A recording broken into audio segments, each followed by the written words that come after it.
Good evening. Welcome to Defacto Review, our weekly in-depth analysis on the news and current affairs from our commentator and economist, Jargal Defacto. Good evening.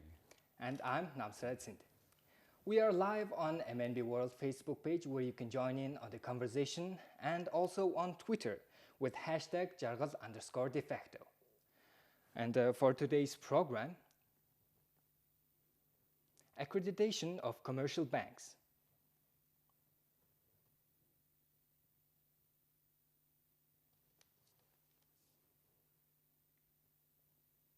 False opening of Khushigt Valley Airport.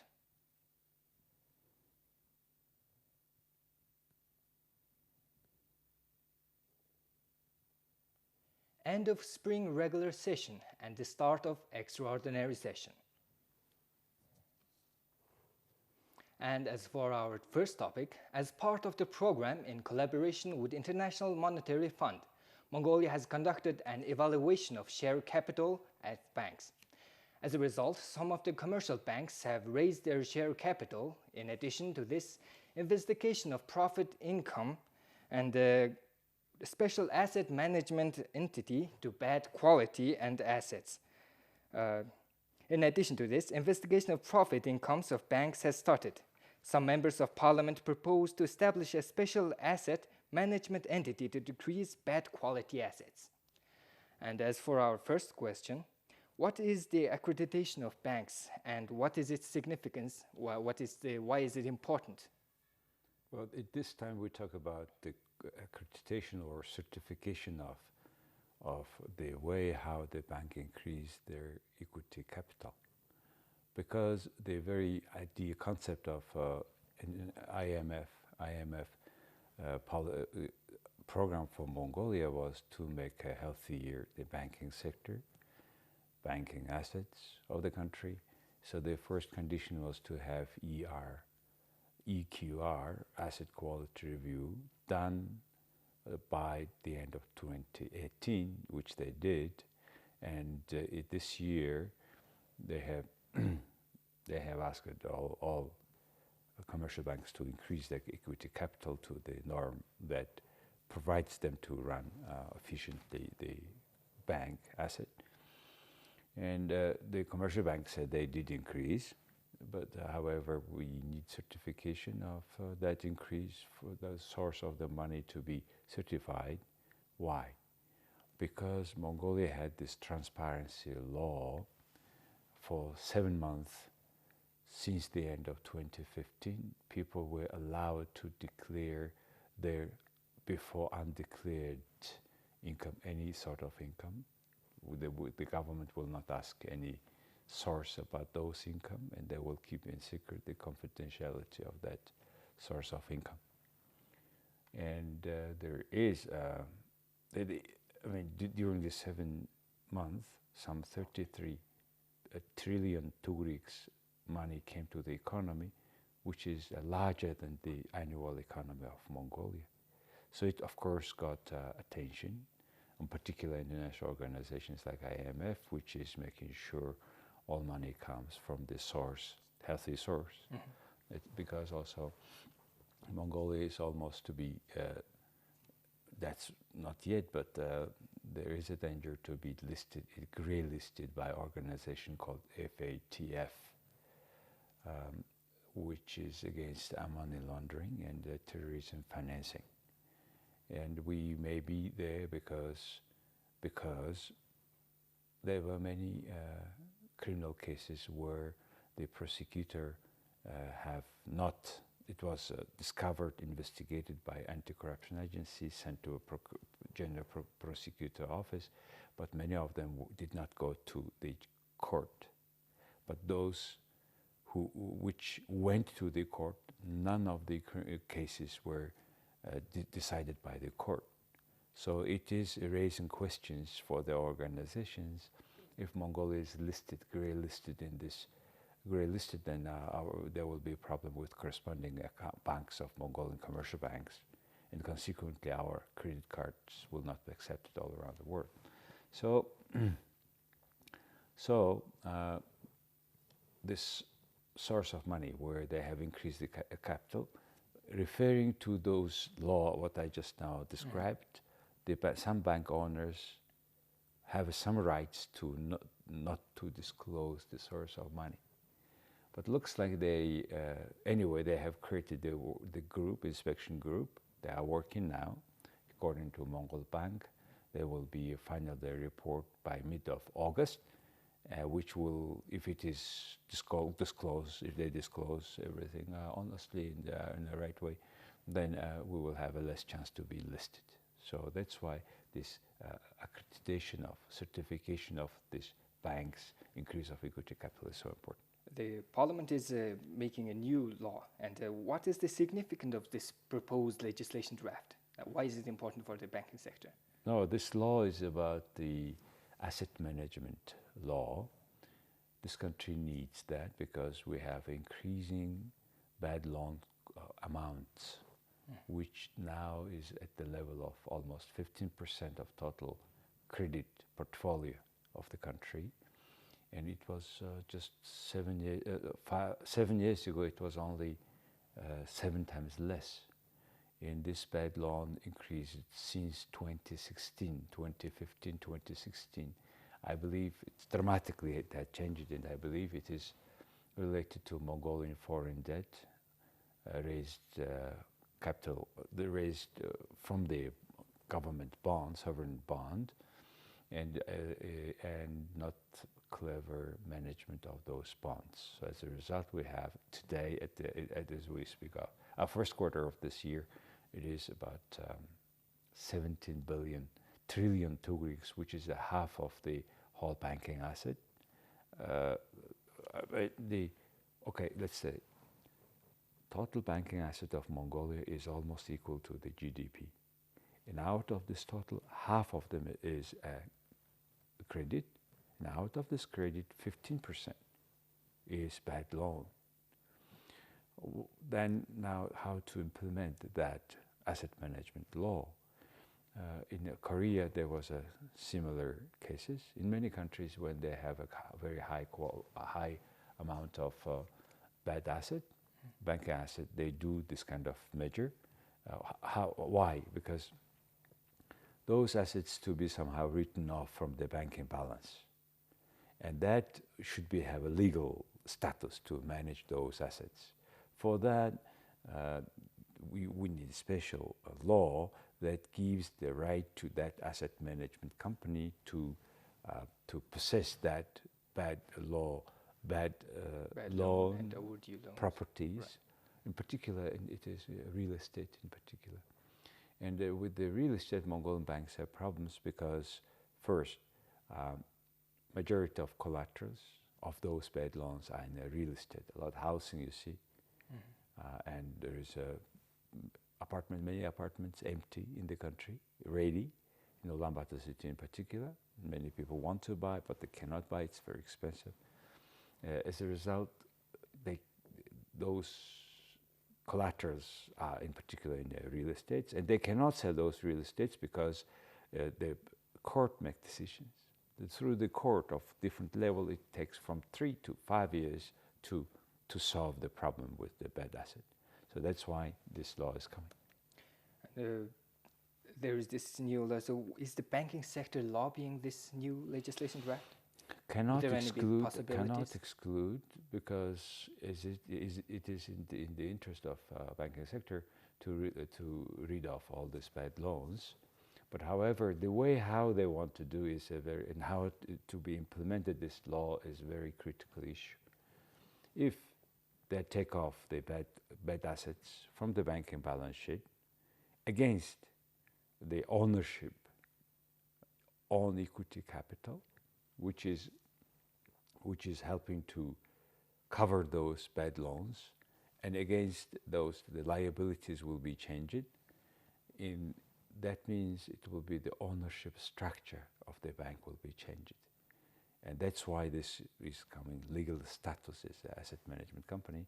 Mm-hmm. Then there is a clause in our Mongolian banking law that provides Mongol Bank a right to change the structure of ownership of the bank. And with that asset management, it is the way to do so. and it is a matter of diluting the ownership rate, ownership share in the bank equity capital. So if it is done in that way, we do expect there will be more healthier banks. If it is not done if it is done without change of the ownership structure, the problems may stay there. I see. So, well, that was about the accreditation of commercial banks. Now on to our next topic. Construction of long-awaited Khushigt Valley International Airport has finally been completed, and the opening ceremony marked the start of the management structure.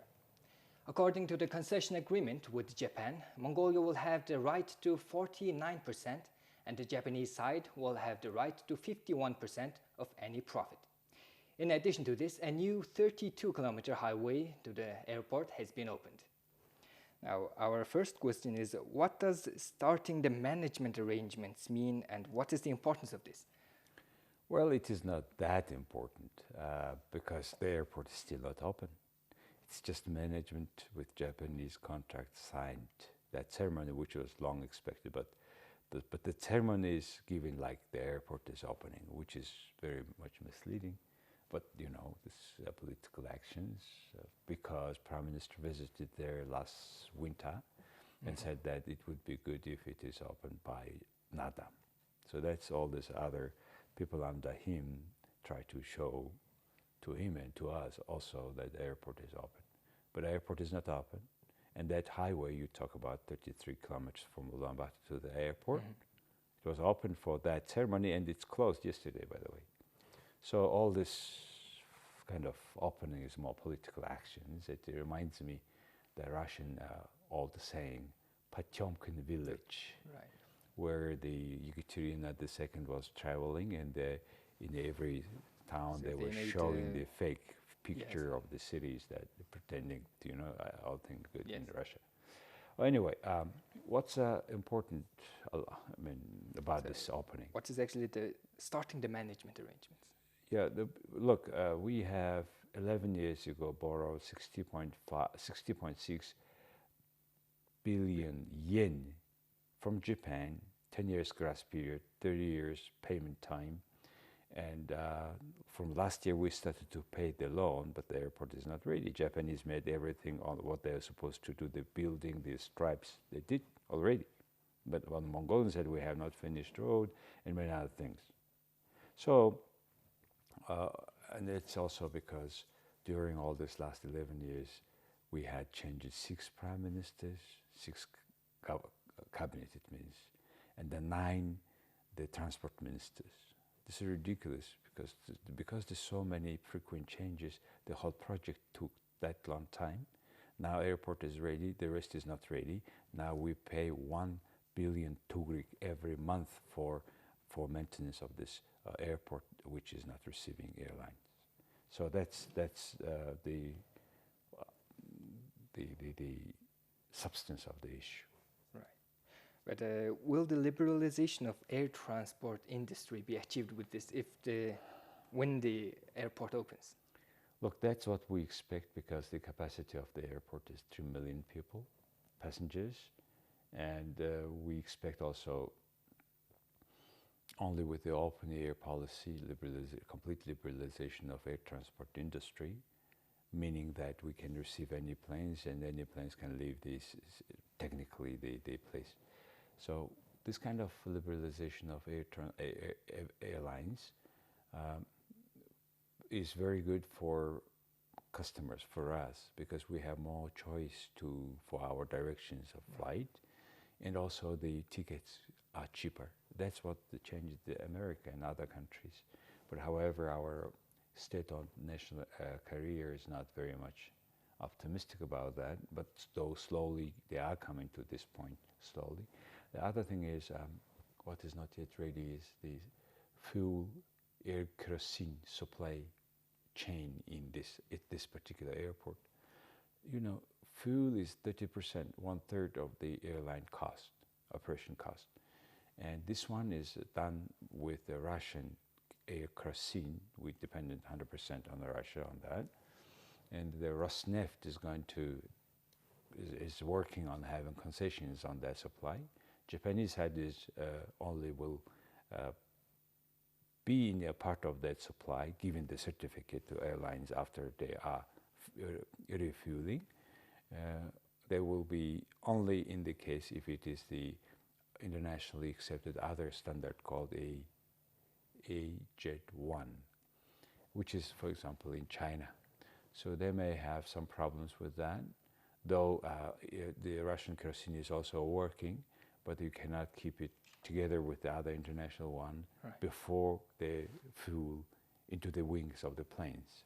So because this issue, maybe it will take even longer time to the real opening. So we are co-managing this airport with Japan. Is it necessary? Why is it important? Yeah, I think it is. We will save a lot of time. Look at the way how this airport is made. Japanese side on time, Mongolian side, as usual. Mm-hmm. So that means next 15 years, this is the term of the agreement, management agreement with Japanese side. By the way, on Japanese side, there are 4 companies consortium like Mitsubishi, Narita, Haneda Airports Managements, all JALUX, the company of Japan Airlines. This consortium will run they will make this airport to the international standard, and there will be no difference between flying to the Narita or flying to Mongolia. That's very good news. And because the high quality of service, we expect more airlines coming to Mongolia or flying through Mongolia, having transit passengers also, leaving transit passengers in Mongolia. The third, tourism. There will be substantial and faster change on tourism. The whole reason we don't receive enough tourists to Mongolia, less than 1 million, and potentially we could be several million, but this airport will help us a lot to have more guests. The third, the most important thing, a very funny thing, it's a particular Mongolian thing. I think during these 15 years we will not change airport general manager as they do, Mongolian government, now with the current Chinggis Khan airport, where with remember I told 9 transport ministers are changed. With every that's changes, the airport manager is somehow changed. The first, second, but I think there are some interests of our politicians to be a part of this duty-free shops, and maybe because of this sort of conflicts very typical for Mongolia, the airport true opening could take some time.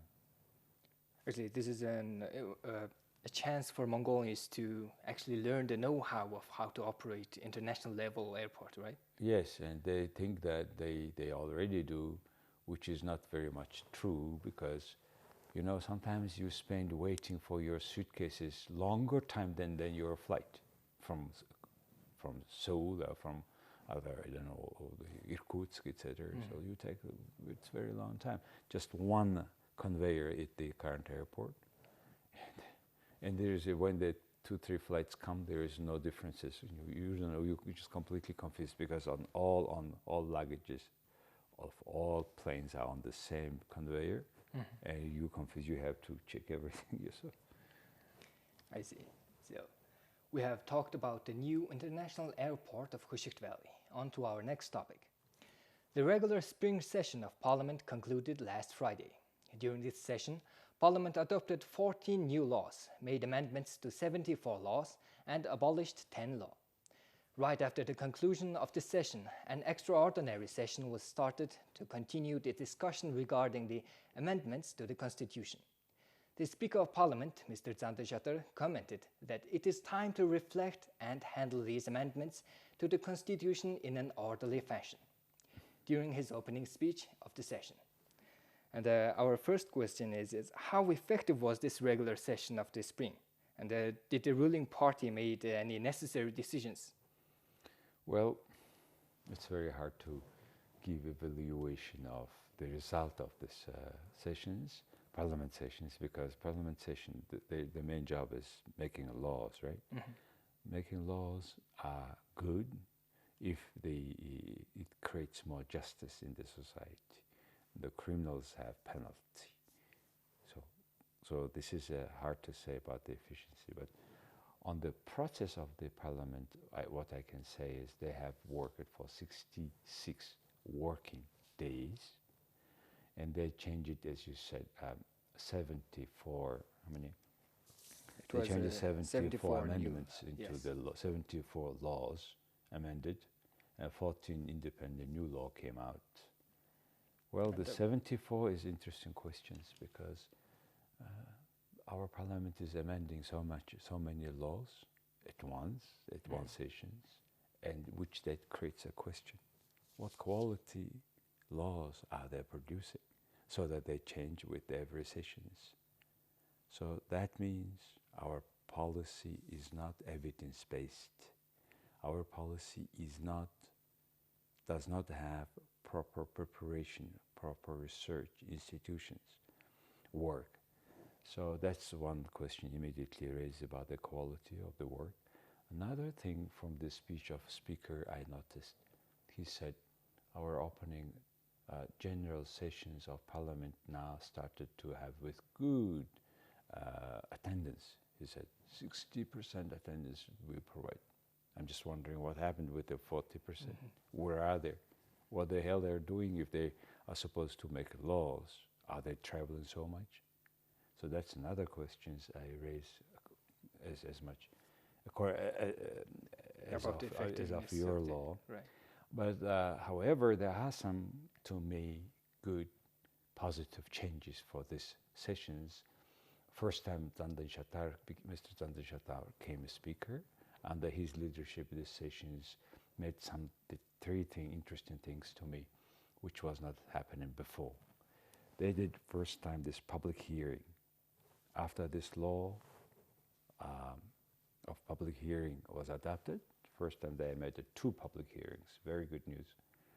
Another hearing was one hearing was about the replacing anti-corruption agency head and his deputy, also general prosecutor and his deputy, and head of general court, the judge of Mongolia, Supreme Court of Mongolia, and these questions about also the violence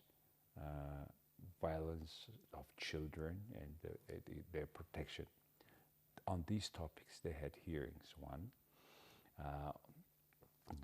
Another point is, for the first time for last 10 years, Mongolian Parliament had discussed the state of human rights, their protections in Mongolia, which became very hot issues, in particular after Zarg murders were wrongly accused, and they were confessing under torture.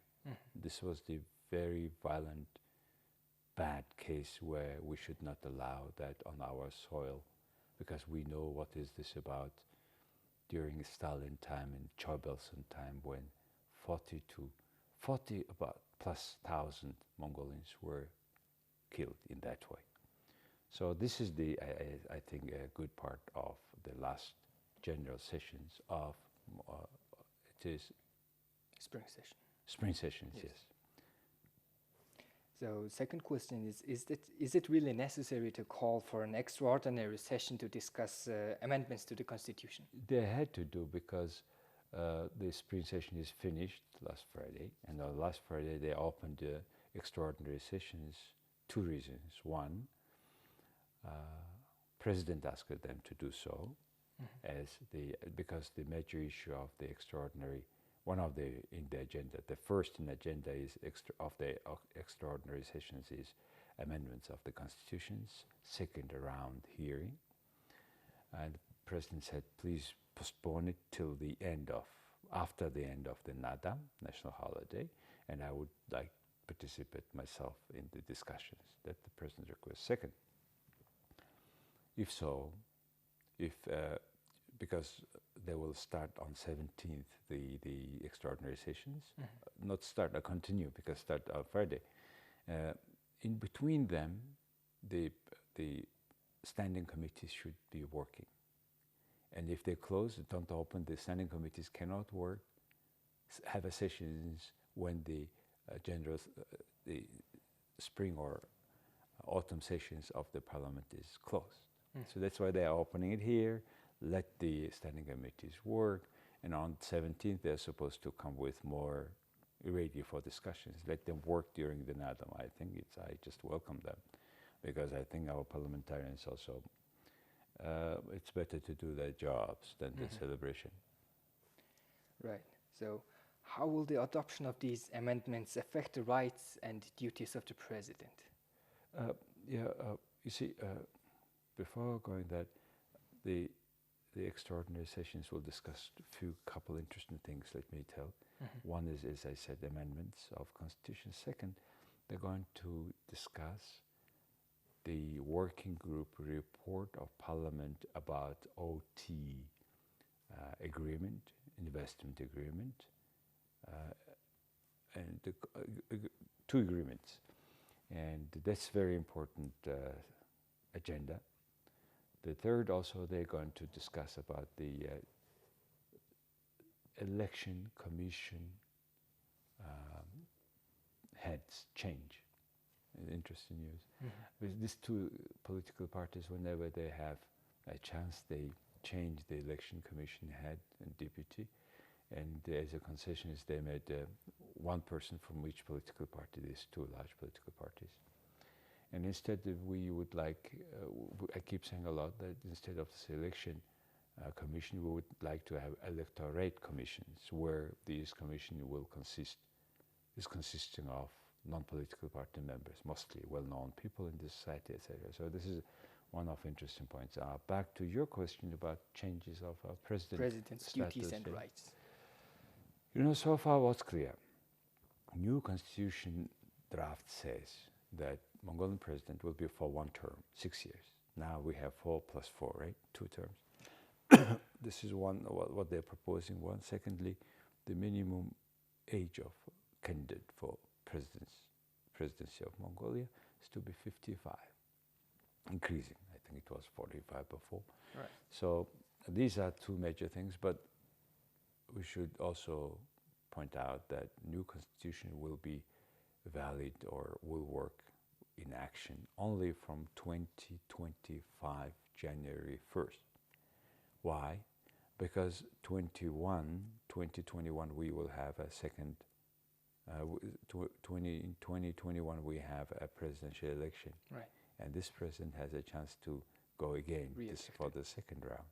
It could be his last round, and for the Mongolian presidency. So these are the things. And also some political parties have participated in the discussions of amendments. They are proposing to limit the right of president, because they find, two political parties said that they find this current president status gives him a chance to control judiciary system through his nominations. So this will be seriously discussed, I guess, at this extraordinary sessions, which will change the little bit the status of the president. Do you think that it will be changed?